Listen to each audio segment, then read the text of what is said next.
Tiene su micrófono cerrado. Gracias. Hola, buenos días, bienvenidas y bienvenidos a una conferencia más del Seminario Internacional Espacio, Cultura y Turismo. En esta ocasión tenemos el gusto de compartir esta conferencia con la Universidad de Indiana, el Instituto de Geografía, la Escuela Nacional de Ciencias de la Tierra y la Universidad Autónoma de Querétaro. El seminario surge a partir de la inquietud de poder difundir temas de investigación relacionados con el territorio, con la cultura y con el turismo de forma internacional y dar principalmente voz a mujeres que realizan esta investigación y jóvenes investigadoras. El día de hoy nos acompaña Becky Liu Lastres, a quien presentaré un poco después. Y bueno, dentro del seminario tenemos diferentes actividades, como son talleres para apoyo a estudiantes tesistas de diferentes niveles, licenciatura, posgrado. También tenemos un grupo de investigación en el que realizamos diferentes investigaciones de estas temáticas y obviamente las conferencias y los congresos que organizamos a partir de la UNAM. Y bueno, el día de hoy nos acompaña la Universidad Autónoma de Querétaro, que también nos va a contar un poco sobre el programa que ellos manejan, que es la licenciatura en negocios turísticos y de recursos naturales y culturales. Hola, muy buenas tardes a todos. Buenos días a todos, ya dando de tardes. Pues agradezco mucho la oportunidad, la colaboración que se llevó a cabo en esta oportunidad que tuvimos con la UNAM, con la maestra, la pinche Becky Liu. Les agradezco mucho por la oportunidad. Realmente creo que es una necesidad ya hacer la actualización en todo este desarrollo tecnológico que tenemos. Porque ya como que yo siento que el tema de clases muy aula o como muy privadas o muy cerradas dentro de las universidades, creo que pues ya es un tema del pasado. Desde la pandemia creo que ahí fue una gran oportunidad que tuvimos de digitalizar todo y de acercarnos más a un área desde perspectiva académica, hacer enlaces, vinculaciones e interrelaciones con otras universidades. Entonces yo agradezco mucho la oportunidad. Yo sí les comento, aquí la licenciatura en negocios turísticos, específicamente esta está enfocada mucho al tema de negocios, está muy relacionada con temas de emprender, de innovar, de dar como que la mejor opción en temas de sustentabilidad, desarrollo económico, financiero, en proyectos que se puedan llevar a cabo desde la perspectiva de turismo. Y la de gestión de turismo cultural y natural, pues lleva un poco esta misma relación, pero sí se enfoca más como al tema de la preservación del patrimonio cultural, natural, dar visibilidad a zonas o culturas que luego pues no tienen este conocimiento, ¿no? Esta oportunidad o estos enlaces para dar esta conexión a lo que es el mundo en general. Entonces yo creo que es una gran oportunidad poder estar aquí y también pues dar voz a estas dos licenciaturas que yo creo que son muy importantes, más en la zona que nos encontramos. Creo que es muy importante. Gracias. Gracias. La conferencia del día de hoy se llevará a cabo en inglés. De todas maneras, estamos recibiendo sus dudas o comentarios en español y los traduciremos en inglés al finalizar la ponencia. Voy a hacer la presentación de nuestra ponente en español y luego la haré en inglés. Ella es la doctora Becky Liu Lastres, es profesora asociada en el Departamento de Turismo, Eventos y Gestión de Deportes en la Universidad de Indianápolis. El objetivo de su investigación es promover los viajes seguros y asegurar la salud y el bienestar de los turistas, las organizaciones y otros involucrados clave dentro de las industrias de hospitalidad y turismo. Becky ha recibido múltiples premios, incluidas conferencias por mejores artículos, el premio de investigación del International Council de Hoteles, Restaurantes y de Instituciones Educativas, y el Outstanding Research Award por el Central CRIE. Su experiencia incluye riesgos y crisis, la comunicación de riesgos y crisis, seguridad y seguridad de turistas y el rol de social media en turismo. Ella está dedicada en la práctica y el conocimiento de estos campos y, bueno, obviamente en contribuir a mantener experiencias y prácticas turísticas mucho más seguras y resilientes. Today is with us Becky Liu Lastres. She is an associate professor in the Department of Tourist, Event and Sport Management at University of Indianapolis. The goal of her research is to promote safe travel and ensure the health and well-being of tourist organizations and other key stakeholders within the tourist and hospitality industries. Liu Lastres has received multiple awards, including Conference Best Papers, the Research Award for International Council on Hotel, Restaurant and Institutional Education, and the Outstanding Researcher Award from Central Korea. Her expertise includes risk and crisis communication, tourist safety and security, and the role of social media in tourism. She's dedicated to advancing knowledge and practice in her field, contributing to safer and more resilient tourism practice. And today we have the honor to have her in our seminar with a talk, Navigating Career Choices and Employee Wellbeing During the Pandemic Era, Challenge and Opportunities. Thank you, Becky Liu, for being here with us. Now it's your turn. Thank you, Giselda. Thank you, Marco. Thanks for inviting me to this webinar. It's a great honor to be here and share some of my research. So as Giselda mentioned, the title of my presentation is Navigating Career Choices and Employee Wellbeing During the Pandemic Era and Challenges and Opportunities. So just a little bit about me. I come from a global background as well. I received my bachelor degree in tourism management from China, Sun Yat-sen University. And then I went to the United States, received my master degree from Clemson University and my PhD degree from the University of Florida. And I joined Indiana University in 2018. I've been there for the past 6-7 years. And now I'm associate professor in the Department of Tourism, Events, Sport Management. My overall research agenda really concerns about risk and crisis communication and management, and I look at health, safety, and well-being of multiple stakeholders, so including like tourists, organizations, and our internal stakeholders, such as employees that we're going to talk about in today's talk. So today's presentation is mostly about employees' career choices and their well-being during the pandemic. The majority of the content is based on one of our recently published paper in the International Journal of Hospitality Management. And in fact, during the pandemic, I have conducted a series of different research projects, and this is one that particularly focusing on the internal stakeholders, which are the employees. So a little bit about the study context. I think everyone is very familiar with the COVID-19. It has been on the news headline for the past 3-4 years. And also all of us being in the tourism hospitality industry, we feel it at first-hand experiences as well. And just similar to other regions, the United States is one of the regions that has been severely impacted by the pandemic. A lot of reports shows that the impact of the pandemic is 9 times more severe than the 9/11 attack, and also about 70% of the hospitality and tourism employees were either laid off or furloughed. Furlough means their jobs were suspended, they were not getting paid, even though their position was being kept. And even after the pandemic, when the restrictions were lifted, nearly 3 million jobs were lost. So it means that these positions were not reinstalled and they were unable to return to the previous positions. And besides, the severe shocks that brought by the pandemic, the industry has also encountered multiple talent crises, such as the Great Resignation, such as the quiet quitting. So we have been facing a labor shortage since the pandemic. So this is very interesting. So we're facing a very complex situation here. On the one hand, we do not have all the jobs reinstalled right away because of the pandemic. They were furloughed, they were laid off, but the jobs were not posted. On the other hand, at the frontline positions, we have a hard time to fulfilling this position because so many people left and did not return to the industry after the pandemic. And as you see on the right-hand side, it shows you that the pandemic could be set tourism back, the whole industry back by losing probably $1 trillion income.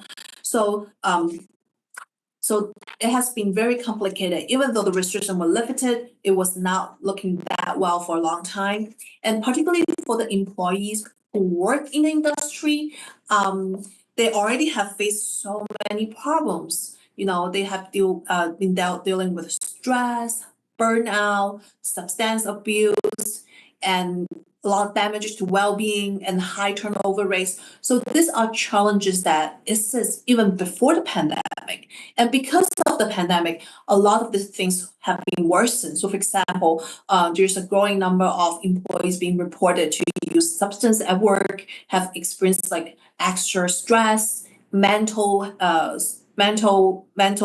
stress. So they have been facing a lot of challenges related to not only the job, but also like mentally on top of the jobs. And in the meantime, what's happening at the big society, we have some new trends like gig economy. Say people are not like young people, they are not really settled for a stable job. They're not like looking for going to work 9 to 5 or like taking shifts. They want to do gigs. So that means they will take jobs for like TaskRabbit, take jobs from like Snift, like Instacart. They want to own their own time. So this is really impacting the industry as well, because they were having a hard time to finding people to fill this permanent exempt positions, because a lot of those younger population are driven into the gig economy. There's also another trend called quiet quitting. I don't know if that's happening in Mexico as well, but it has been very, very popular since I think 2022 in the States. That means people are just doing their bare minimum. Like if you ask me to serve table, I'm just gonna go serve table. I'm not gonna do anything extra. I'm not gonna go like, greet the customers nicely or like anything extra. They're not going to do it. They just do the bare minimum. This can be very problematic because for tourism and hospitality industry, we largely rely on human interaction, right? When you go to a restaurant, when you go to a theme park, when you go to like attraction, you wanted to have this excellent service who go above and beyond. But now the new trend is I am not doing what's more than in my job description. So if you ask me to wait table, I'm just gonna wait table. I'm not gonna do anything extra. So that really challenged the quality of the service because they're not willing to do extra as before. So that's another thing that affecting the industry. And lastly, we have this great resignation trend that's happening in also 2022, 2021, 2022 have become very popular. They just want to quit. A lot of people just quit their jobs and I don't know, to do gigs or other jobs, and they just stop working. So this is also another trigger for the talent crisis that faced by the industry, because a lot of people quit and we're just unable to fill the workforce. So with everything presented here, a lot of these trends, it happened between the pandemic, but because of what people experienced during the pandemic, it really makes it worse. So like quiet quitting, great resignation has always been seen as like outcome of like damaged employee well-being. They feel like when the employees, psychological needs, well-being are not well satisfied, they're more likely to withdraw from work and even turn over. So now that it's just not like individual phenomenon anymore, it's become a trend. Even at a society level, at a collective level, it has become very noticeable. And a lot of people, of course, blame the pandemic for all those things, but we should know that the pandemic might be the catalyst, but it's not really the real cause for all the things. So the industry, has been facing a lot of challenges with the employee, as I mentioned, especially individual employees struggle a lot with this, difficulty situations. However, if you go look at the literature, it tells a different story.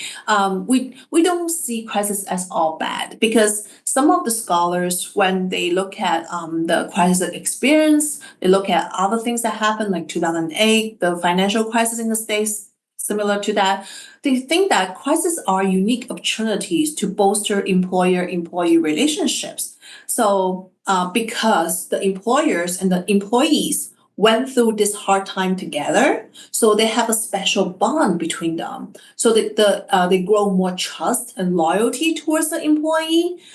Therefore, after the crisis, like when things settle back, they actually tend to perform better, and also they become more loyal because we went through this difficulty together. We went through this difficult time. We went through all this, ups and downs together. So we are like really, really tight and really, really bonded. So that helps with resilience because when another crisis comes, this group of people are more likely to stay with the employees. So from the literature, it's very different from what we see in the data and from what we see in the general trends, like the great resignation, like the quiet quitting. They actually suggest that if we make good use or take advantage of the situation, this can be a very unique opportunity for us or for the business and organization to cultivate resilience, to drive for more service excellence. So you see, when you look at the general trends, and when you look at some of the literature, there's complex, competing views, right? Some people say, oh, we're really suffering, we're really struggling. But on the other hand, some people say, no, we actually can make advantage of the situation. So that's actually what is really driving this study. Because this river has a really nice quote. It said the pandemic is affecting the DNA of hospitality at its core, because for tourism hospitality, we're always seen as warm, we're always seen as very welcoming, we're always seen as very inclusive, nice environment. But the pandemic is asking for distance, is asking for restrictions. So it's really, really challenging a lot, what we are proud of, our true value, or the value that we hold for. So that's why we see a lot, the talent crisis by people just living in the industry. So the purpose of this study is really to look at how did they cope with the pandemic? How did this experience affect their career decisions? So did these employees decide to stay within our field? Did they leave? How they deal with all these challenges and what this experience, this whole crisis did to them. So this is the whole purpose of the study. So to do that, I did look at a little bit theory. It was driven by two theories. The first one is called stress coping. It's about transactional model of stress and coping that explains how people deal with stress, because the pandemic is a stimuli that suddenly attacked the society, attacked the industry. So it caused a lot of effects, right? It caused a lot of stress, not only just financial, but on top of that has mental health. So the first step is really to understand how did this group of people, employees, live with these experiences. And then when we do the stress and coping, we always come up with some coping strategies. In between, you face a stimuli, and then you do a primary appraisal. That means you're trying to interpret and comprehend the situation. So you're trying to think of ways to deal with it. And then you will do the second appraisal. That means you do an evaluation of what the resources you have, how can you address these problems, and then you come up with a strategy. That's the coping. And what is very interesting here is that after you get a hand or handle the situation temporarily, sometimes people do a reappraisal. That means you reflect on what you have learned.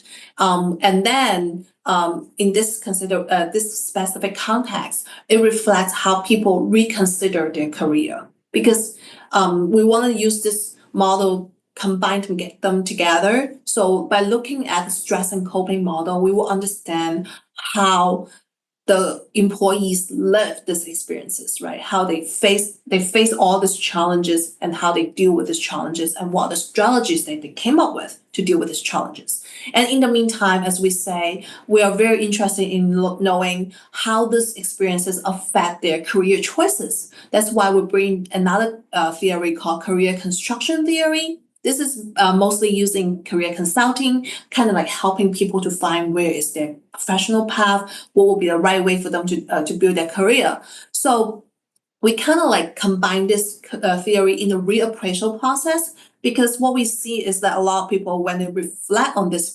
experiences, their career decision changes. So that's why we bring the perspective of career construction to helps to understand how this crisis experience affect their career decisions.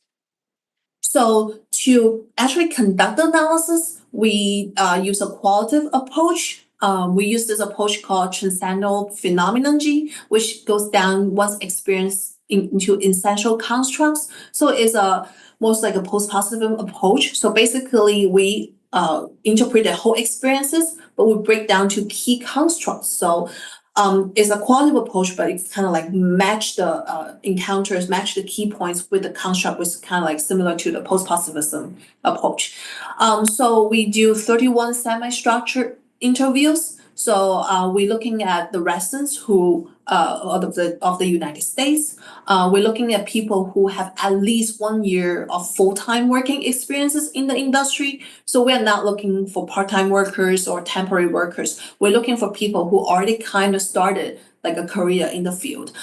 We also wanted to make sure that they were working in the industry at the beginning of the pandemic. So we want to make sure they experience the entire pandemic rather than like in the middle of it or like coming in the end. We want to make sure we were able to find a group of people who are actually experienced this whole pandemic situation. So we use a snowball and purposive sampling method. As you see, we outlined all the criteria here. We started with our own professional network on LinkedIn. So that's how we initially recruit our participants. And then we ask our participants to refer to other participants as well.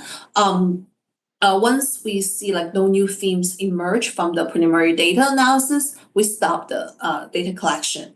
And with the data, we do a thematic analysis. That means that all the data are transcribed, and then one researcher review all the transcripts, and then based on the constructs from the coping and stress coping models and the career construction theory, we were able to outline some of the key constructs. And we highlight all the key, the sentences, the words that are interested, and then we match them. So that's we do the thematic analysis. So a little quick look at the results. So we total have like probably like the average is 31 years old, and I think the average length of industry experiences is about 9 years. So that means this group of people we recruited mostly relatively young. They kind of like have been in the field for a little bit, per like 9 years-ish, so that's like emerging. So the majority are female, and most of them are single without children. And when you look at the career choices, this is some very interesting part. So around 1/3 of them, like 30% of them, remain employed in the same organization throughout the pandemic. So it means that from the starting to the end, they stay in the same organization. They did not leave, they did not look for a new job, just stay there.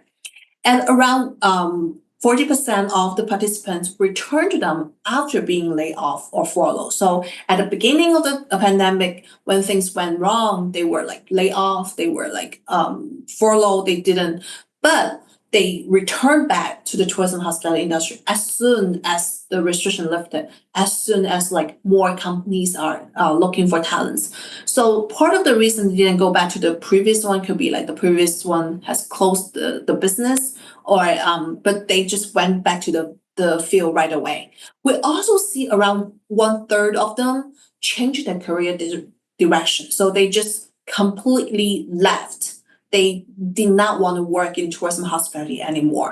So this is very interesting because looking at the outcomes, you see we do have what the literature say and what the report says, right? We have people stay in the same company the entire time, did not plan to leave. And we have those who left and came back right away. And we also actually are losing a small group of people who decided not to come back again. So the first research question is looking at how they cope with the crisis, right? How they deal with the stress, how they deal with the situation. So that's why we use the stress coping model to look at how they deal with all the challenges brought by the pandemic. So very interesting. So the first step is they try to comprehend the situation. So they're trying to understand what's happening. Although the stay-at-home executive order was not issued until like March or I would say May, April that year, but in the beginning of the year, a lot of participants already noticed the changes. So they already saw there's like a declining number of people coming in. They see fewer and fewer restrictions in hotels, less and less like international travelers to hotels. So they kind of already noticed that something was wrong. So that's how they get a hint of the situation. Even before the pandemic got really bad and, all the executive orders in place, the industry changes is already highly noticeable for them. So along with the declining performance of the situation, they start to worry about their employment. They start to think that they're getting less shifts. They're getting less income. So that's directly cause stress for them because that really challenged their financial well-being.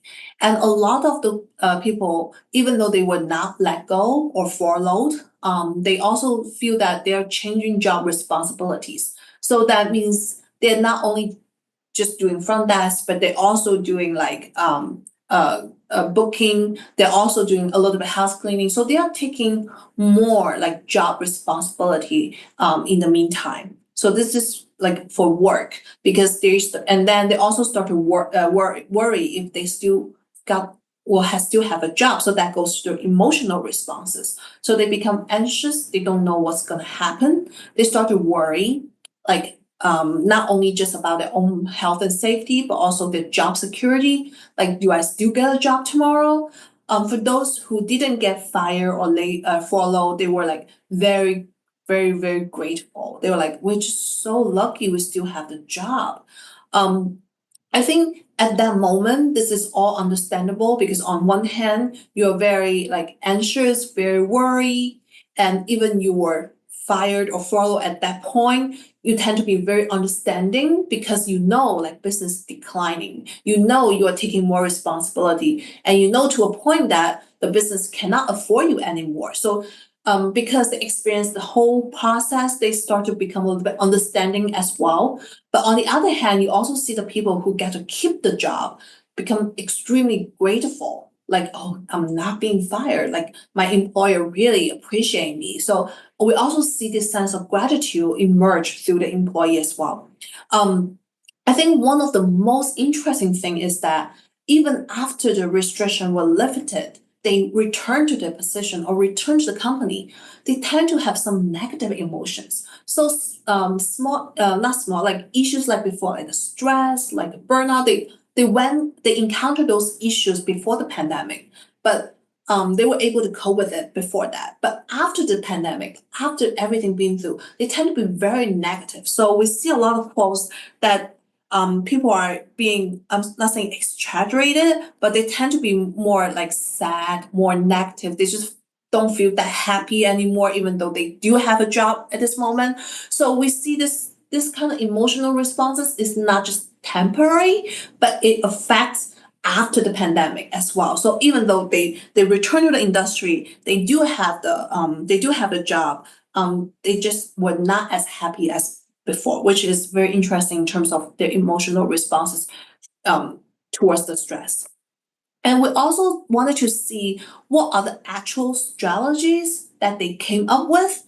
So this is also very interesting because when we come up with strategy, we basically fall into two categories. So first one is the problem. So I need to solve the immediate problem. So for them, is they don't have income and they don't have a job. So their immediate problems, how can I solve my financial problem? So that's, you see people start to look for side jobs, part-time jobs. One of our participants who were a manager at a hotel will work at a liquor store as a manager. So they started to look for jobs, pick up gigs, trying to solve the financial problem.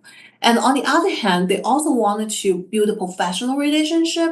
So a lot of them, attend a lot of professional association trainings, social networking events, reach out to local help groups, local support groups. So basically, they're trying to solve the problem right away. And for those who are still employed, they're trying to be more adaptive to the situation. They're trying to pick up more skills. They're trying to take up more responsibilities. So they're trying to be, not just one specialist, but more like a generalist. So they will be able to do everything. So you see the changes, how they really trying to broaden the skill set to be adaptive to the situation and solve the problem right away, which threatens their jobs and their career development. And the second one is emotion support, because throughout this stressful time, it's very important for them to regulate their emotions, to make them feel a little bit better. So to do that, we see them, a lot of them gain support from personal networks. And this is also very common with like everyone. They're talking to their friends, playing games, talking to their families. So we see like a huge increase in terms of how you contact and interact with your personal network. So it has become the biggest source for them to gain support. And we also see a growing number of them trying to, involve in leisure recreation opportunities. They will like walk outside, participate in leisure activities, trying to be more relaxed, trying to get to like regulate emotion to feel better, trying to make the positive out of the situation. So they're trying to, regulate their emotions. So because our study was done probably like 2022, that's like in the end of the pandemic and everything's kind of like going back to normal. So we also see some of them actually reflect and reset. That means they really reflect on what happened during the past 2 years. And now that they are going to re-enter the industry or re-enter the career, they really re-evaluate what career decision they should take. Do they want to go back? Do they want to look for a different job? Do they want to, go to school to get a degree? So they were really, really thinking, doing the reappraisal process. And that's when we kind of delve deeper on understanding why they're coming back to the hospitality and tourism. So in order to look at their career decisions, we particularly look at certain things. So one, we noticed the family status. So for those, although our sample mostly are single without children, but we do see those who have family, especially like the household, they have strong desire for stability. So that's the reason that why they do not want to come back, because they probably will go to, healthcare industry, they would go to like the nursing home, they would go to like a more stable facility because they are longing for this kind of job security and stability. But we do also look at like why people come back. For those people come back, we notice things. For example, we see that the quality of working experiences really affected them. So for those who were fired or furloughed, they still want to come back because their previous employer treat them very well, and they really enjoy working in the field. They like to, interact with people. They like to host like people from all over the world. So that's really important part that really affecting this decision of coming back. And also, this is also very interesting. We see that people who have hospitality traits are more likely to return as well. So for the hospitality traits, we're talking about people who are more welcoming, who are more like outgoing, they're more like active, they actually enjoy working in the field. So a good reason for them to come back is because they do have this personality kind of like compatible with the field, tourism hospitality. So they have this kind of warmth, have this kind of welcoming nature that really affect them. And another important factor that we saw that really affect people's decision to coming back is their life theme. That means they see hospitality tourism as a defining character for them.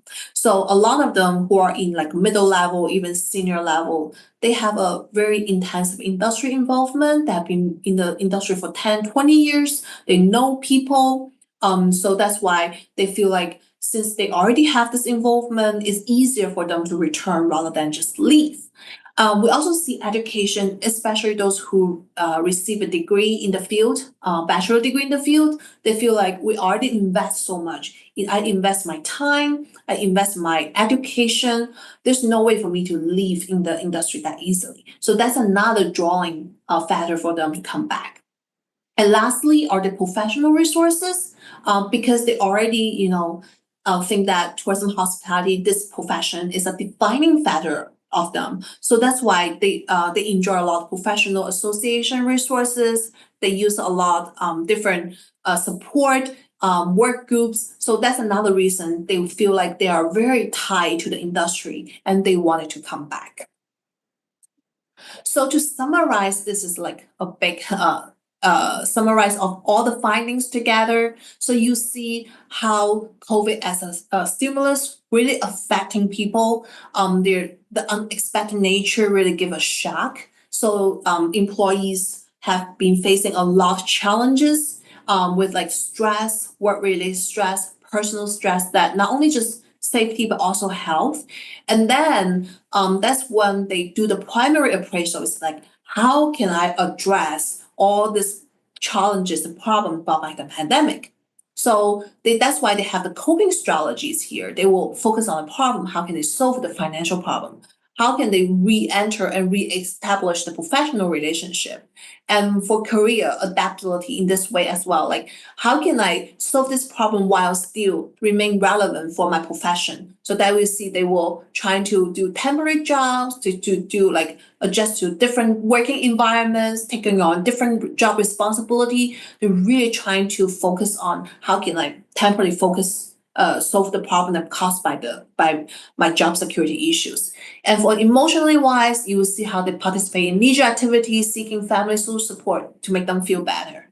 And after all these things were temporarily solved, restrictions were lifted, they were given the opportunity to re-enter, they really reflect on what they think. So that's why they see this as a very great learning experience. They understand how important resources are for them to restructure their career, to restructure their resources. And they also have an empathy feeling for the employer as well. That's why they wanted to come back and do have this like strong bond with the industry.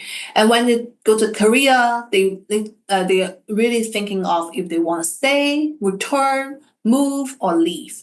And throughout this process, some affecting factor includes like the family status, if they're desire for stability, what is their personality, what are their life themes, how do they relate themselves to the industry, how they see tourism hospitality as a profession for them. So all these things that really affect their decision if they want to come back or not.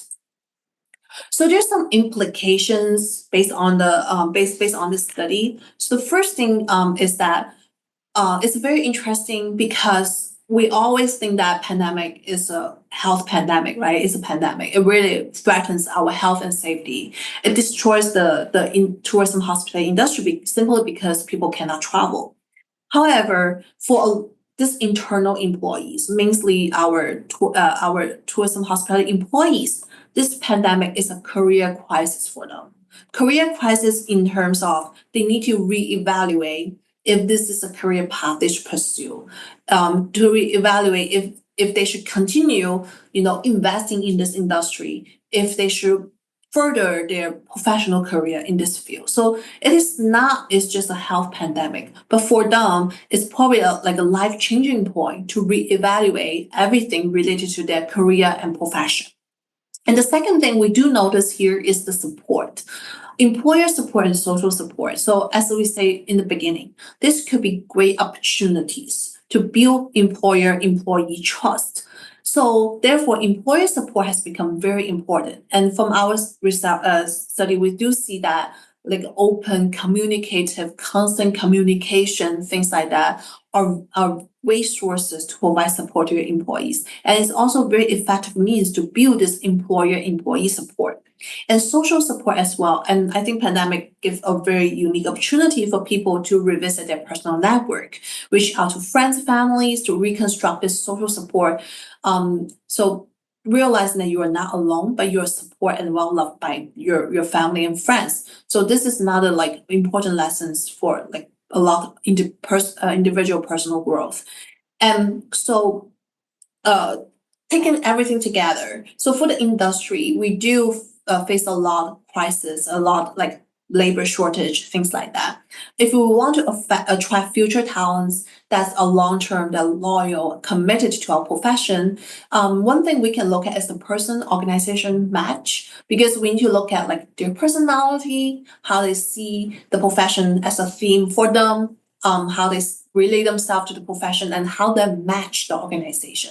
So nowadays, it's not just about like what we can get as companies, but more like how we can co-develop, how we can co-grow. how can we benefit each other? It's like a mutual benefit relationship. That's what's like making more sense. And also, in the meantime, open and transparent communication has been found as a key to building this kind of connection and to kind of like increase the match between the person and organization. So lastly, before you ask me questions, I do have some reflection questions for everybody to think about. It's like, how has the pandemic affect you both personally and professionally? And thinking of your decision to pursue the career in your chosen profession, what are the top reasons? Do you feel like the findings and results are relevant to your own career choices? Do you feel like, for example, like the theme, like the trades, like the investment, or all things also speak to you as well? Like, do they are also factors that affect your decision to pursue a career in your chosen profession? So I think maybe we can open the floor in a little bit to discuss this question as well. But this is the end of my presentation. Thank you very much for your attention, and I really appreciate any feedback, or even we can revisit some of our discussion questions. That'll be nice too. So yeah, that's it. Thank you.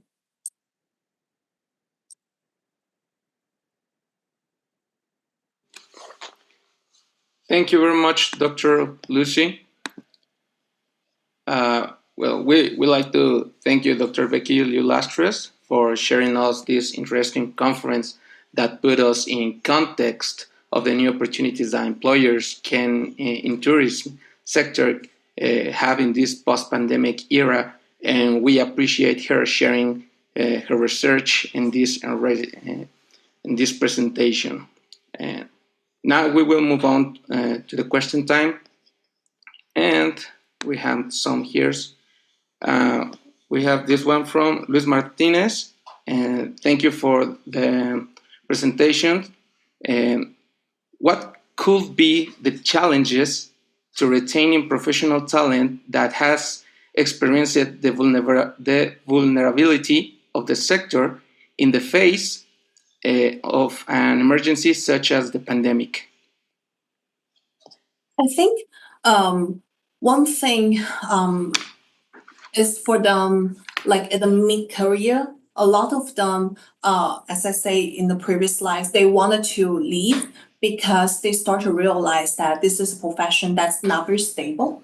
So those are people who have families, who have more responsibilities. So it's very different from like single without children, it's just on your own. So how do you creating this kind of sense of security and stability for them is very important. So a lot of companies will do like career path and will tell them this is some of the opportunities you can get, and also some kind of like safety blanket for you, like, oh, you are not going to lose this and this kind of benefits even though things happen. So I think for mid-level managers or professionals are very challenging because they're important, but when the job first opened, they are not the priority. The front line are the other priorities. So for them, they also struggle of finding like a very match positions for them as well. So it's like a two-way, right? But right now, I think with the current economy, things start to get better, and I also see a lot of companies, more and more companies, are doing this like co-development path. So helping instill a sense of security and stability to them. I think that will be like a really good way to actually keep them in the organization, in the industry. Okay. Thank you very much. We have another answer, another question. Considering that the World Tourism Day 2024 focuses on tourism and peace, how can the tourism industry, particularly in a post-pandemic context, contribute to building peace and well-being for both employees and host communities without compromising the economic sustainability of business? That is a very good question. I'll be very honest. Like, peace is not really like what I'm like expert in, but I can maybe just talk about like in general well-being. I think I don't know how is it in Mexico, but in the United States, tourism hospitality does not have the best reputation for its like job well-being, because you see a lot like abuse, news headlines, see like working overtime, stress, abusive customers. You see like they struggle a lot.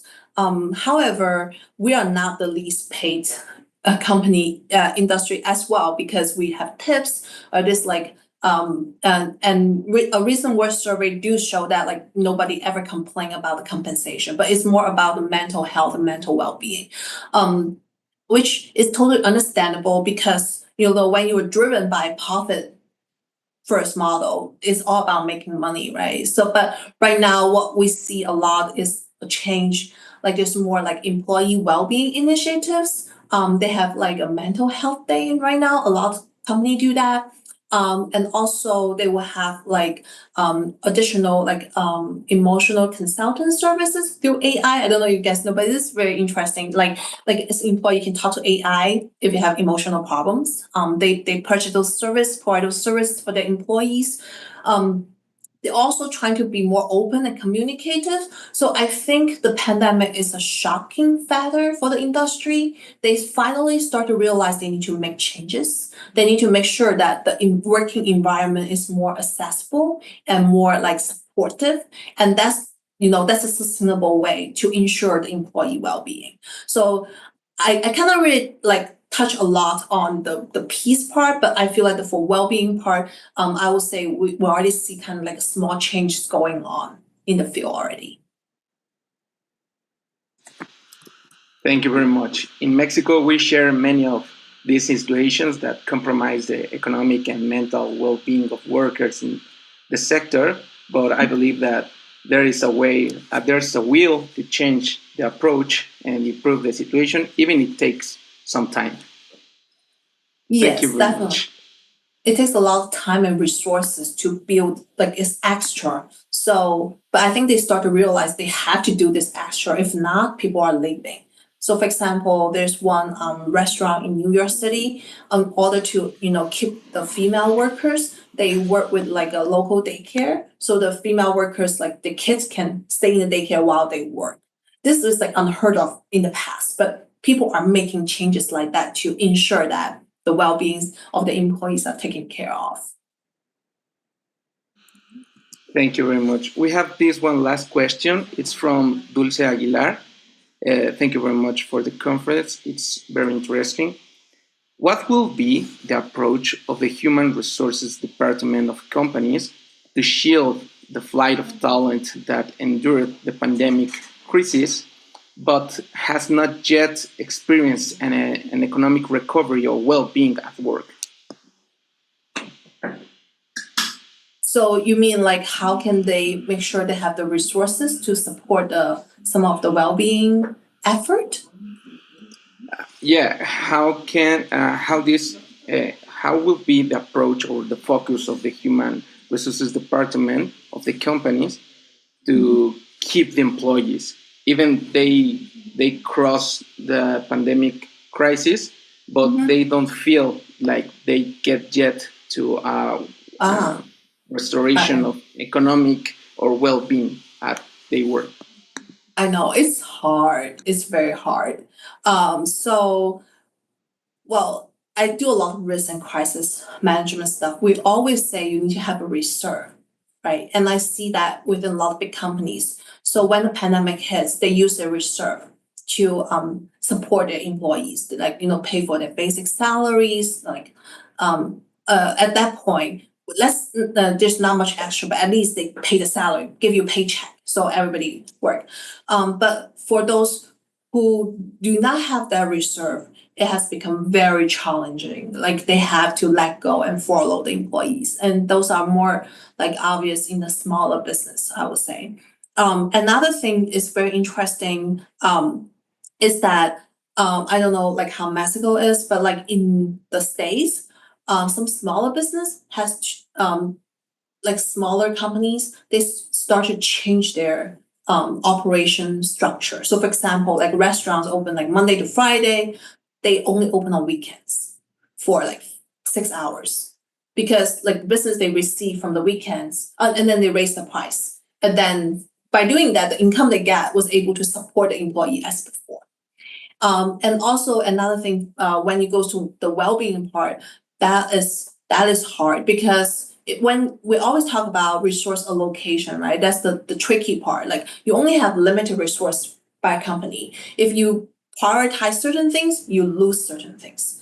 So that comes to you is like, as you know, the company, what matters to you the most is to get back to your feet as soon as possible, or keep a group of resilient and loyal employees. So you keep them. You went through this difficulty time together, but you allocate most of the resource to them, or you just ignore them and then get as much as business you could while you are facing the risk of like losing service quality and things like that.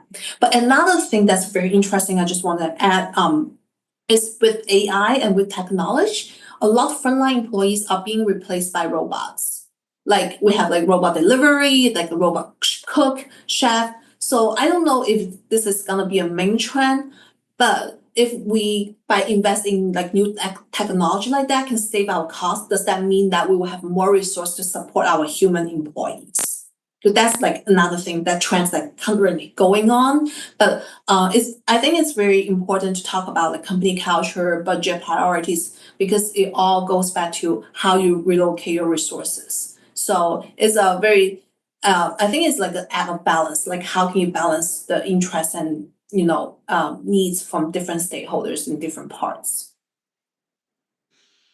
That's a huge issue that it's not coming to the future. It's something that we are living right now in the present, and we need to abort. I think that the effort, going back to the question, I think that the effort comes from both sides, from employee and employers. Although the leaking of talent cannot be avoided as it is, but I think it's getting some work, and that's good. Mm-hmm. And that's good. Well, I'm gonna make the closer. Bueno, con esta pregunta vamos a estar terminando la conferencia. Agradecemos muchísimo a la doctora Becky Lastres por su tiempo y por compartir con nosotros. Desde la licenciatura en Negocios Turísticos de la Facultad de Contaduría y Administración de la Universidad Autónoma de Querétaro, agradecemos la invitación que el Seminario Espacio, Cultura y Turismo del Instituto de Geografía de la UNAM nos hace. Compartimos y celebramos estos esfuerzos de tener estas ponencias que enriquecen el conocimiento de ambos lados. Doctora Becky Liu, do you want to make another position, another words that you want to give us before we close? I just want to say employee well-being is very important, especially with our work in the profession. So we are seeing like more challenges and changes, and I think it will be also a very unique time for us as a profession to reflect on this trends. And I also like to just thank everyone for this great opportunity to share some of my research, and I hope some of my studies were able to get you into thinking and kind of like help you to kind of understand, navigate like the challenges and complexities we're facing, and reflecting on how important we can contribute to the field and contribute to the profession. If you have any questions or any inquiries, please feel free to contact me. I'm happy to discuss with any of you on any topics that you would like to pursue a little bit further. Thank you very much, Dr. Lee, for leave the door open for these questions.